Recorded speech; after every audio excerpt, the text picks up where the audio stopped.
फिन गोख्रों रावजों गाग्लोबदों अमरसिं ब्रह्म दावराव देख्रेब नार्जारिखौ अमरसिं ब्रह्म दावराव देख्रेब नार्जारि बिथांमोना हारिनि थाखाय माबायदि खामानि मावदों बेखौ रावबो मिथिगैया। दिनैनि तारिखाव बिथां सानैखौ सिनायै रावबो गैया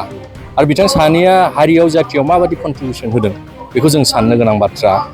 अमरसिं ब्रह्मआ साख्रि मावबाय थानाय समावनो बिनि आखु आरो साननाय हनायफोरा मोजां नङामोन। अमरसिं ब्रह्मआ साख्रि मावबाय थानाय समावनो गावनि आखुखौनो सोलायनो हादियासै। बेफोरबायदि गाज्रि आखुनि सासे सुबुङा माबोरै हारिनि सासे मोजां खामानि मावग्रा दैदेनगिरि जानो हानो? अमरसिं ब्रह्मआ बड'फा उपेन्द्रनाथ ब्रह्मनि बड'लेण्ड सोमावसारनायनि समाव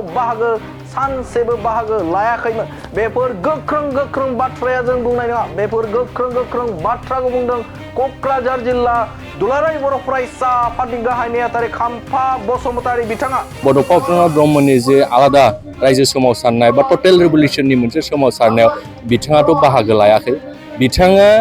जे आन्दलन जाफुबाय थानाय समाव गुवाहाटीयाव थांनानै फरायनानै फैनानै साख्रि लाफैनाय सासे सुबुं।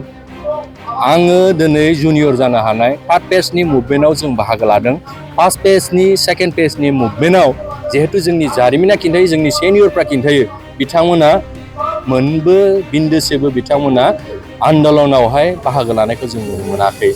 बिथाङा बुंबावदों अमरसिं ब्रह्मआ बड'फा उपेन्द्रनाथ ब्रह्मनि बड'लेण्ड सोमावसारनाय समाव गुवाहाटीयाव फरायनानै साख्रि लानाय सासे सुबुं। बेफोर गोख्रों बाथ्राखौ बिथाङा बुंदों। बे समनि जे बड'फा उपेन्द्रनाथ ब्रह्मनि जे आलादा रायजो सोमावसारनाय बा टटेल रिभलिउसननि मोनसे सोमावसारनायाव बिथाङाथ' बाहागो लायाखै। बिथाङा जे आन्दलन जाफुबाय थानाय समाव गुवाहाटीयाव थांनानै फरायनानै फैनानै साख्रि लाफैनाय सासे सुबुं। हारिनि लखद समाव जिउ बाउसोमनानै खामानि मावबोनाय माहारियारि आफाद दुलाराय बर' फरायसा आफादखौ माबोरैहाय अमरसिं ब्रह्म आरो दावराव देख्रेब नार्जारि बिथांमोना सोंखारिबाय थादों। दुलाराय बर' फरायसा आफाद नङामोनब्ला रावबो बर' लाइमोन फरायसाफोरा कलेज इउनिभारसिटियाव फरायनानै गेदेर साख्रि लाहैनाय हानाय नङामोन। बेफोरबायदि हारिनि मोनसे सिनस्रि माहारियारि आफादखौ बायदि रोखोमनि बाथ्राजों सोंखारिबाय थानाया गोबां लाजिथाव आरो मुगैजाथाव। अमरसिं ब्रह्म आरो दावराव देख्रेब नार्जारिनि सायाव बे समाव खाम्फा बसुमतारीया मा गोख्रों बाथ्रा बुंदों नोंथांमोननि गेजेराव बड'लेण्ड बुब्लिया बे समाव नोंथांमोननो होनि। बेथ' जोबोद लाजिथाव। अमरसिं ब्रह्म आरो दावराव देख्रेब नार्जारि बिथांमोननि जे आथिखालावहाय ससियेल मिडियायावहाय जोंनि दुलाराय बर' फरायसा आफादनि मानिजाथाव आफादगिरि दिपेन बर' सारखौ बायदि गाज्रि जे पर्टेलनि गेजेरजों ससियेल मिडियानि गेजेरजों बा माखासे निउस मिडियानि गेजेरजों बिथांमोना प्रेस मिट होयै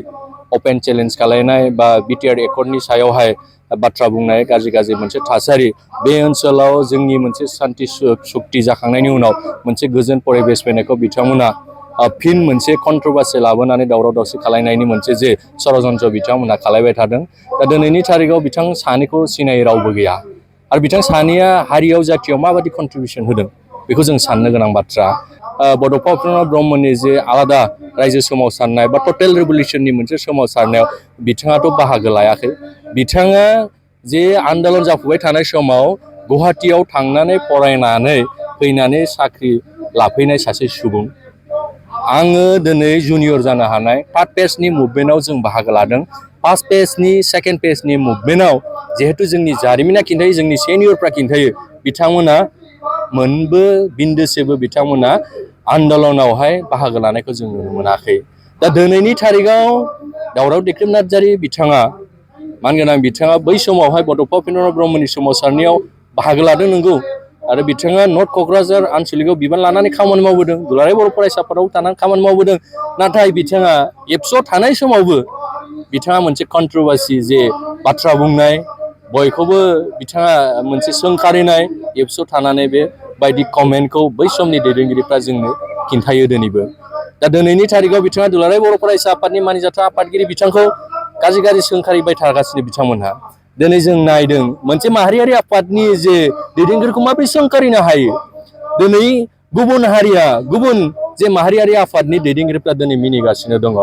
दिनै बर' जाति नि जे मोनफ्रोमबो बिथिंखौ फारफ्रोमबो बिथिंखौ दुलाराय बर' फरायसा आफादा हारिनि रक्षना बेखना होबोनानै खामानि मावबोनाय जे माने जे समावहाय हारिया अलखद सम बे समाव दुलाराय बर' फरायसा आफादा गसंथेनानै खामानि मावबोनाय मोनसे जाथि मोनसे हारि दिनै दुलाराय बर' फरायसा आफाद नङामोनबा दिनैनि थारिखआव जाय लाइमोनफ्रा दिनै जाय सुबुंफ्रा दिनै साख्रि मावदों गुबुनाव थांनानै जोंनि लाइमोनफ्रा दिनै गुबुनाव थांनानै कलेज इउनिभारसिटियाव फरायदों दुलाराय बर' फरायसा आफाद नङामोनबा दिनै फरायनो हानाय बेबायदि समसिम सफैनाय नङामोन साख्रि मावहैनो हानाय बेबायदि बेबस्थासिम सफैनो हानाय नङामोन नाथाय बेबायदि जातिनि सिनस्रि आफादखौ हारिनि मोनसे आफादखौ माहारियारि आफादखौ दिनै सोंखारिनाया बे लाजिथाव आरो मुगैथाव दिनै आसु दङ आसामावहाय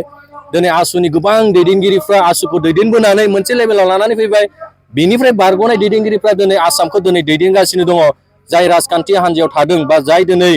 बिथांमोना आसु नागारनानै दिनै गुबुन साख्रि मावदों बिथांमोननिफ्राय दिनै आसुनि बिरुद्ध जों खोनाफेराखै मालाबाबो फंसे बाथ्रा आसुनि एगेन्स्टआव माहारियारि आफादनि एगेन्स्टआव बाथ्रा बुंफेरनायखौ जोङो मोनाखै नाथाय दिनैनि थारिखआव जोंनि गेजेराव मा मोनसे षड़यन्त्र लाबोनानै जोंनि गेजेराव दावराव देख्रेब नार्जारि अमरसिं नार्जारि बिथांमोना मोनसे जोंनि गेजेराव बिदा फंबायनि गेजेराव मोनसे संघात मोनसे गावस्रालायनाय मोनसे बेबायदि इंगितखौ दिनै लाबोदों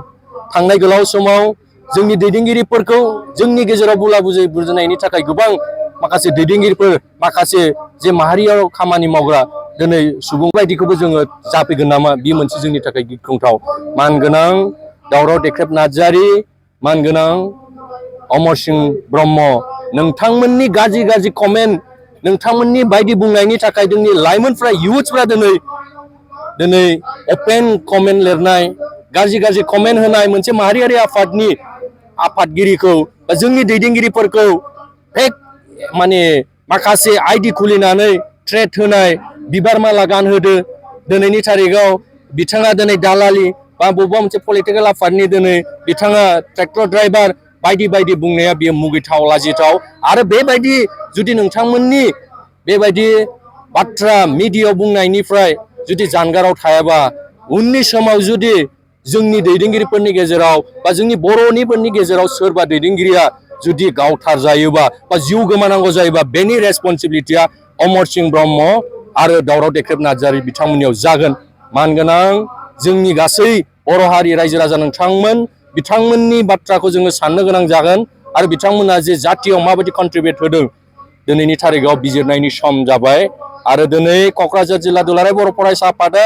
दुरबल जायाखै क'क्राझार जिल्ला दुलाराय बर' फरायसा आफादा 21टा आनसलिक दङ 82 इउनिट्स दिनै स्ट्रङै खामानि मावगासिनो दं जातिनि हारिनि दिनै मोनफ्रोमबो एंगेल मोनफ्रोमबो खनायाव दिनै जाति दानाय हारि दानायनि साफ्रोमबो फरायसाफोरखौ क्वालिटि इडुकेसन होनायनि समाज फोसाबनायनि थाखाय दिनै खामानि मावगासिनो दं बेबायदि समाव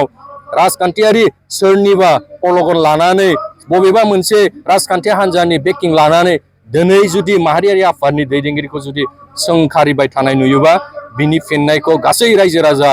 मानगोनां बिथांमोना होगोन